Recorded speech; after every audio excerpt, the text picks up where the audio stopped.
Shalom, shalom, bien-aimés frères et sœurs, encore soyez bénis dans le nom puissant de notre Seigneur Yehoshua Hamashiach, notre Rédempteur, celui-là même qui nous a rédemptés. Soyez encore bénis. Nous sommes toujours dans notre thème de la loi du péché de la mort qui nous a permis de traiter le combat. Et nous avons traité un tant soit peu le combat spirituel. Et j'ai dit que nous avons 4 types de combat dans la vie du croyant ou du chrétien. Le combat spirituel que Christ a mené et le combat de la foi, le combat de l'âme et le combat physique. Nous sommes présentement dans le combat de la foi. 1 Timothée 6 à partir verset 12 dit ceci. Combat le bon combat de la foi. Ici, Paul fait savoir que il est important que nous puissions mener un combat noble, un combat juste. C'est le combat de la foi.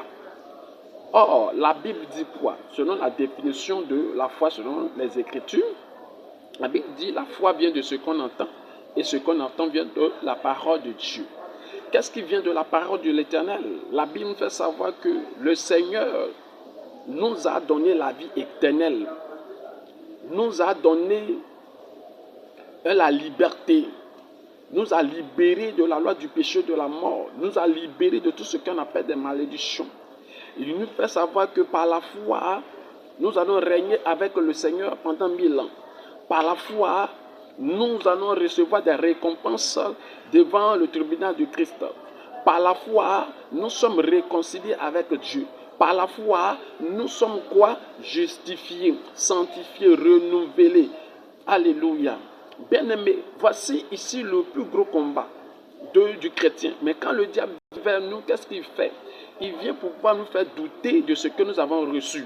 À cause des situations, des phénomènes que nous vivons, on a l'impression que nous ne sommes pas délivrés et libérés des ténèbres. Vous comprenez? Mais quiconque n'a pas le Christ, c'est normal que cette personne soit possédée. Quiconque n'a pas le Seigneur, c'est normal que cette personne soit sous l'influence des démons. Mais tous ceux qui ont confessé le Seigneur, ils sont maintenant sous l'influence du Saint-Esprit. C'est le Saint-Esprit qui règne dans notre vie. Alors, nous avons la victoire en toutes choses. Donc, vous comprenez? Donc, le combat de la foi, c'est-à-dire que le diable vient pour combattre ta foi.